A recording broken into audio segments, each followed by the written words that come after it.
Hi everyone, welcome to dream job online classes.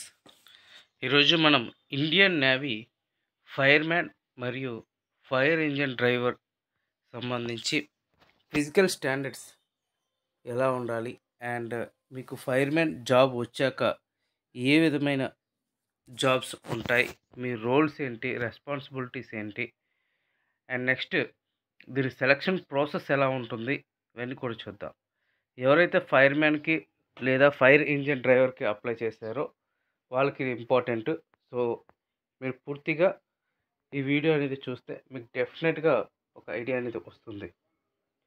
అలాగే ఎవరైతే prepare అవుదాం అనుకుంటున్నారో నాట్ ఓన్లీ ఫైర్మ్యాన్, రిమైనింగ్ ఆర్ఆర్బీస్కి అయినా సరే లేదా ఇండియన్ నేవీ ఎగ్జామ్స్కి అయినా వేరే ఎగ్జామ్స్కి ఏదైనా సరే కాంపిటేటివ్ ఎగ్జామ్స్ ప్రిపేర్ అవుదాం అనుకుంటే మీకు కింద డిస్క్రిప్షన్లో ఛానల్ లింక్ ఇస్తాను, యూట్యూబ్ ఛానల్. అది కూడా మందే. ఓన్లీ అందులో స్టడీ పర్పస్ మాత్రమే పెట్టడం జరుగుతుంది. అంటే ప్రీవియస్ ఇయర్ క్వశ్చన్ పేపర్స్ ఇవన్నీ కూడా పెడతాం అందులో.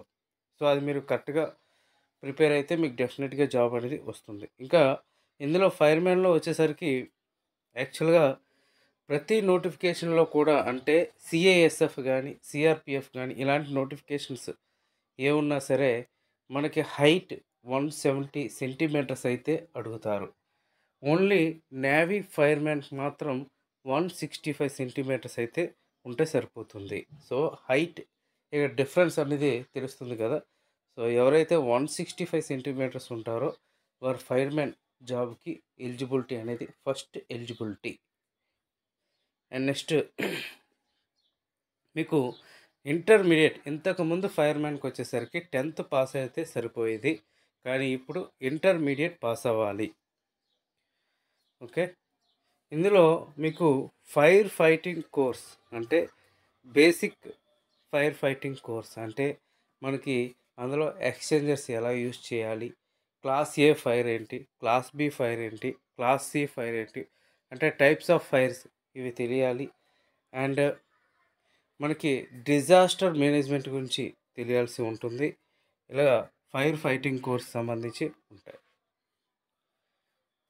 ఇందులో లైసెన్స్ కూడా ఉండాలి. ఎందుకు లైసెన్స్ ఉండాలి అంటే ప్రతి ఫైర్మ్యాన్ కూడా ఫైర్ ఫైటర్తో పాటు ఆ ఫైర్ వెహికల్ని డ్రైవ్ చేసే క్యాపబిలిటీ అనేది కంపల్సరీగా ఉండాలి. ఎందుకంటే అది ఎనీ సిచ్యువేషన్, అంటే మన ఫైర్ ఫైటింగ్ అంటే అది ఎమర్జెన్సీ సిచ్యువేషన్లోనే ఆ ఫైర్మ్యాన్ అనేవాళ్ళు యూజ్ అవుతారు. సో ఆ టైంలో ప్రతి పర్సన్ కూడా క్యాపబిలిటీ ఉంటేనే మనకు జరిగిన ప్రమాదానికి కొంత నివారణ అనేది ఉంటుందన్నమాట. అంటే అందరూ కూడా కలిసి వర్క్ చేస్తేనే. అండ్ నెక్స్ట్ దీని ఫిజికల్ స్టాండర్డ్స్ అనేది చూద్దాం. ఎందుకంటే మ్యాక్సిమం అందరికీ తెలుసు, అది చూసే మీరు జాబ్స్కి అప్లై చేసి ఉంటారు. అండ్ ఇది వచ్చేసరికి 165 సెంటీమీటర్స్ ఉండాలి. 2.5 సెంటీమీటర్స్ హైట్ అనేది ఉంటుంది షెడ్యూల్ ట్రైబ్స్కి అయితే. ఇంకా అంతకన్నా తక్కువ ఉన్నవాళ్ళు 2.5 సెంటీమీటర్స్ వరకు ఉంటుంది. చెస్ట్ అయితే 81.5 centimetres, chest non expansion 85 centimetres, weight minimum 50 kilograms ఉండాలి.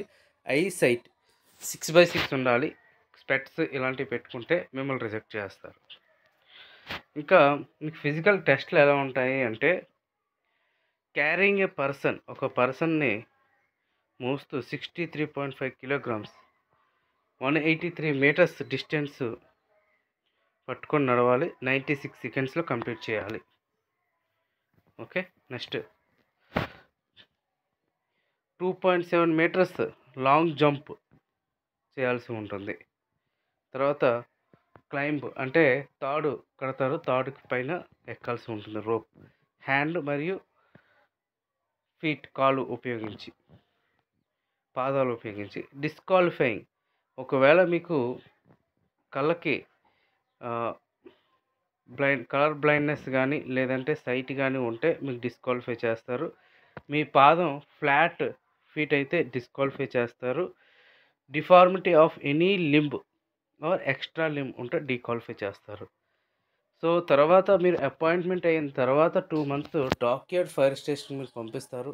అక్కడ 2 months అయిన తర్వాత మీకు సర్వీస్లోకి తీసుకుంటారు. నెక్స్ట్ ఫైర్ ఇంజిన్ డ్రైవర్స్, ఇది కూడా సేమ్ క్వాలిఫికేషన్, ఇంటర్మీడియట్. అలాగే హెవీ మోటార్ లైసెన్స్ అయితే కంపల్సరీగా ఉండాలి. ఫిజికల్ స్టాండర్డ్స్ సేమ్ ఉంటాయి. 165 సెంటీమీటర్స్ హైట్ ఉండాలి. Chest 81.5, 85 centimetres, weight 50 kgs, eyesight 6/6 same. అన్నీ కూడా ఇంజిన్ డ్రైవర్స్కి సేమ్గా ఉంటాయి. కాకపోతే దీని క్వాలిఫికేషన్ వచ్చేసరికి ఐటీఐ ఉండాలి. ఓకే, ఇంజిన్ డ్రైవర్కి ఐటీఐ ఉండాలి. సారీ, అయితే సరిపోతుంది. ఇది కూడా ఇంటర్మీడియట్ పాసే. అండ్ నెక్స్ట్ ఏంటంటే ఇందులో మీకు కట్ ఆఫ్ అనేది కూడా ఉంటుంది. ఎందుకంటే ఇప్పుడు ఫైర్ ఇంజిన్ డ్రైవర్స్ ఇక్కడ చూసారు డ్యూటీస్ ఎలా ఉంటాయంటే, primary duties of fireman including saving lives and upkeep and maintenance of fire fighting equipments at a moment's notice. Fires must be ready to function such as rescue people or animals from burning or collapsed buildings, fighting fires and providing emergency medical assistance. యాక్చువల్గా మనం డాక్యార్డ్లో fire station సంబంధించి dockyard అయినా అంటే defence సంబంధించి fire engines ఎలా work అవుతాయి, ఫైర్మెన్స్ ఎలా work చేస్తారు అంటే, వాళ్ళకి ఎవ్రీ 10 daysకి ఒక ఫైర్ ఎక్సర్సైజ్ అనేది ఉంటుంది. ప్రతి షిప్కి యామ్యునేషన్ లోడ్ చేసేటప్పుడు అక్కడ ఫైర్ ఇంజిన్ అనేది ఉండాల్సి ఉంటుంది. అంటే in case any emergency, any ప్రమాదం జరిగితే యామ్యునేషన్ లోడ్ చేసేటప్పుడు కంపల్సరీగా ఫైర్ ఉంటుంది. అక్కడ యామ్యునేషనే కాకుండా ఎనీ బిల్డింగ్ డిస్ట్రాయ్ చేసేటప్పుడు కానీ, లేదంటే పెద్ద ప్రమాదం అయినా అంటే చెత్త సంబంధించి ఏమైనా బర్న్ చేసేటప్పుడు కానీ అక్కడ ఫైర్ అనేది ఉంచుతారు. మ్యాక్సిమం ఫైర్ సంబంధించి ఎవ్రీ 10 daysకి ఏంటంటే వాళ్ళకి ఎక్సర్సైజ్ ఏ విధంగా చేయాలి, కొత్త ఎక్విప్మెంట్స్ అనేవి ఉంటాయి. సో ఆ ఎక్విప్మెంట్స్ అన్నీ కూడా టెస్టింగ్స్ అనేవి ఉంటాయి. అండ్ ఎక్స్చేంజర్స్ ఫిల్ చేయటం ఎలా ఫిల్ చేయాలి, CO2 ఎలా ఫిల్ చేయాలి, అలాగే AFFF ఎలా ఫిల్ చేయాలి, ఇవన్నీ కూడా ఎక్స్చేంజర్స్ ఫిల్ చేయటం ఇవన్నీ ఉంటాయి. అండ్ నెక్స్ట్ ఏంటంటే ఆ ఎక్స్చేంజర్స్ యూసేజ్ ఎలా యూస్ చేయాలి, ఆ టెస్టింగ్స్ కూడా ఉంటాయి. ఇవి చేయాల్సినవి అనమాట, ఫైర్మెన్స్ చేయాల్సిన డ్యూటీస్ ఇవన్నీ కూడా. అండ్ నెక్స్ట్ మీకు టోటల్గా ఫైర్కి సంబంధించి మొత్తం మ్యాక్సిమం 2 monthsలో మొత్తం నేర్పిస్తారు. అంటే 2 months తర్వాత మీరే పర్ఫెక్ట్ అనేది అయిపోతారు. అండ్ నెక్స్ట్ ఫైర్ హోస్ని ఎలా రోల్ చేయాలి, ఫైర్ హోస్ని ఎలా లాక్ చేయాలి, తర్వాత ఫైరింగ్ సంబంధించి వెల్స్ ఉంటాయి. ఫైర్కి సంబంధించి మధ్యలో నూతుల్లాగా ఉంటాయి వెల్స్. ఆ వెల్స్లో వాటర్ ఉందా లేదా చెక్ చేసుకోవాలి. అండ్ నెక్స్ట్ ఆ వాటర్ని ఎలా యూజ్ చేయాలో తెలియాలి. ఇవన్నీ కూడా డాక్యార్డ్ మరియు డిఫెన్స్ సెక్టర్స్లో ఫైర్కి సంబంధించి జాబ్స్ అనేది ఉంటాయి. మీకు కంప్లీట్ 24 hours క్లాక్ అవర్స్లో మీకు డ్యూటీస్ అనేవి ఉంటాయి. ఓన్లీ TMM లేదంటే స్కిల్ లాగా ఓన్లీ మార్నింగే 8 hours కాకుండా వీళ్ళకి ఏంటంటే షిఫ్ట్ వైజ్గా డ్యూటీస్ అయితే ఉంటాయి. ఇన్ కేస్ కొంతమందికి జనరల్ ఉంటుంది, కొంతమందికి షిఫ్ట్ వైజ్గా కూడా డ్యూటీస్ అయితే ఉంటాయి. సో ఇది ప్రాసెస్ ఫైర్మెన్ సంబంధించి. ఎవరికైతే మీకు ఓటీస్ కూడా మీకు ఉంటాయి. ఓవర్ టైమ్స్ ఒకవేళ మీకు షిఫ్ట్లు వస్తే మీకు షిఫ్ట్ అడ్జస్ట్ చేసుకొని మీకు లీవ్లు కూడా ఎక్కువగా వచ్చే అవకాశం ఉంటాయి. ఇందులో డ్రాబ్యాక్ ఏంటి అంటే, షిఫ్ట్స్ వల్ల మనకి ఫెస్టివల్స్ టైంలో ఏదైనా ఫెస్టివల్స్ కానీ ఉండేటప్పుడు ఆ ఫెస్టివల్స్లో కూడా కంపల్సరీగా వర్క్షాప్ అనేది ఫైర్ సంబంధించింది క్లోజ్ చేయకుండా ఉంటుంది. మిగతా రిమైనింగ్ వర్క్షాప్స్ అన్నీ కూడా క్లోజ్ చేస్తారు, కానీ ఫైర్కి సంబంధించింది మాత్రం క్లోజ్ చేయరు. ఇక ఫెస్టివల్స్ టైంలో కూడా వాళ్ళు అలోకేట్ చేసిన పర్సన్స్ అయితే కంపల్సరీగా వెళ్ళాల్సిందే. అది ఎసెన్షియల్ డ్యూటీస్.